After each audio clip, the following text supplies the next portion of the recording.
Guys இன்னைக்கு பார்த்தீங்கன்னா Lyca production வந்து அஃபிஷியலாக ஒரு போஸ்ட் போட்டிருந்தாங்க. அதில் விடாமுயற்சி படத்தோட என்டையர் ஷூட்டிங்குமே கம்ப்ளீட் ஆயிடுச்சு அப்படின்ற மாதிரி நம்மளுக்கு நியூஸ் கிடச்சிருந்துச்சு. ஸோ அந்த போஸ்ட்டில் நம்ம ஏகே அண்ட் மகிழ் திருமணி 2 பேர் இருந்தாங்க. ஸோ நம்ம மகிழ் திருமணி பார்த்தீங்கன்னா அதில் நம்ம ஏகேக்கு செமையான ஒரு பர்சனல் நோட் ஒன்று கொடுத்துருந்தாரு. ஸோ இந்த படத்தில் ஏகே கூட பழகின எக்ஸ்பீரியன்ஸ் பற்றி ஏகே நடிச்சதை பற்றி எல்லாம் பார்த்தீங்கன்னா ஷேர் பண்ணியிருந்தாரு. ஸோ ஃபைனல் ஷெட்யூல் கம்ப்ளீட் ஆயிடுச்சு. இப்போ பார்த்தீங்கன்னா விடாமுயற்சி படத்தில் அப்டேட்ஸ் பார்த்தீங்கன்னா ஃபேன்ஸ் எதிர்பார்த்துருக்கோம். இப்போ பார்த்தீங்கன்னா விடாமுயற்சி படத்தோட ஃபர்ஸ்ட் சிங்கில் பற்றி ஒரு அப்டேட் கிடச்சிருக்கு. ஸோ மூவி ட்ராக்கர்ஸ் என்ன ஷேர் பண்ணி விட்றாங்க பார்த்தீங்கன்னா சாவடிக்க அதான் இந்த ஃபர்ஸ்ட் சிங்கோட ஃபர்ஸ்ட் லைன் அப்படின்ற மாதிரி சொல்லியிருக்காங்க. இந்த சாங்கோட ஷூட்டர் இப்போ தான் பார்த்தீங்கன்னா கம்ப்ளீட் முடிச்சிருக்காங்க. ஸோ அதுக்கான வீடியோ பார்த்தீங்கன்னா இப்போ சோஷியல் மீடியாவில் ஷேர் ஆயிருக்கு.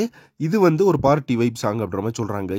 அதாவது ஏற்கனவே அனிருத் கம்போஸ் பண்ணியிருந்த ஜாலியோ ஜிம்கான சாங் வந்து எல்லாரும் பார்த்துருப்போம். ஸோ அந்த மாதிரி ஒரு சாங் தான் இது அப்படின்ற மாதிரி சொல்றாங்க. அதுக்கான ஷூட்டிங் ஸ்பாட் வீடியோ பார்த்தீங்கன்னா இப்போ சோஷியல் மீடியாவில் ஷேர் ஆயிட்டு இருக்கு. ஸோ விடாமுயற்சி படத்தோட பேட்ச் ஒர்க்ல பார்த்தீங்கன்னா இந்த ஒரு பார்ட்டி வைப் சாங் அண்ட் சில பேட்ச் ஒர்க் இது ஷூட் பண்ணுறது தான் பார்த்தீங்கன்னா பேங்காக் தாய்லாந்து வந்து போயிருக்காங்க நம்ம விடாமுயற்சி படத்தோட டீம். ஸோ அது மட்டும் இல்லாமல் இந்த படத்தில் ஆடியோ ரைட்ஸ் சம்மந்தப்பட்ட விஷயங்கள் இருக்கிறதுனால சோனி மியூசிக் இந்த படத்தோட ஆடியோ ரைட்ஸ் வாங்கியிருக்கு. அதனால பார்த்தீங்கன்னா இந்த படத்தில் சாங்கே வைக்க முடியல அப்படின்னாலும் சில இடத்துல கதை தேவைப்படலனாலும் சாங்கை வந்து பிளேஸ் பண்ணி தான் ஆகணும். ஏன்னா ஆடியோ ரைட்ஸில் பார்த்தீங்கன்னா ஒரு பெரிய பிசினஸ் பண்ணியிருப்பாங்க. அதனாலே பார்த்தீங்கன்னா 3 or 4 சாங்ஸ் வந்து படத்தில் வச்சு ஆகணும். அதில் 2 சாங் இருந்தால் கூட 2 தீம் வந்து இருந்தால் தான் அது வந்து படத்தோட பிசினஸ் கரெக்டாக இருக்கும். பட் இந்த சாங்கை பொறுத்தளவுக்கு ஒரு பார்ட்டி வைப் சாங் அப்படின்றதுனால படத்தில் ஃபிளாஷ்பேக் போர்ஷன் இருக்கு. அதனால பார்த்தீங்கன்னா அந்த சாங் பிளேஸ்மெண்ட் அப்படின்றது கண்டிப்பாக வேற லெவலாக தான் இருக்கும் நான் எக்ஸ்பெக்ட் பண்ணுறேன். ஓகே ஃபைனலாக இப்போ நம்ம விடாமுயற்சி படத்தோட ஃபர்ஸ்ட் சிங்கிள் பேர் சாவடிக்க அப்படின்ற மாதிரி இப்போ சொல்லியிருக்காங்க. ஸோ இதில் லெட்டர் மாறுமா வேர்ட்ஸ் மாறுமா அப்படின்னு தெரியல. பட் இந்த ஒரு நியூஸ் தான் இப்போ சோஷியல் மீடியா ஃபுல்லாக போயிட்டு இருக்கு. வெயிட் பண்ணி பார்க்கலாம் இது அஃபிஷியலாக எப்போ கன்ஃபார்ம் ஆகுது அப்படின்னு சொல்லிட்டு. ஸோ இதை பற்றி உங்கள் ஒப்பீனியன் என்ன பண்ணுறது கமெண்ட்ஸ்ல மறக்காம மென்ஷன் பண்ணுங்க. நெக்ஸ்ட் ரிவ்யூ பண்ணுறேன். Thank you miss friends.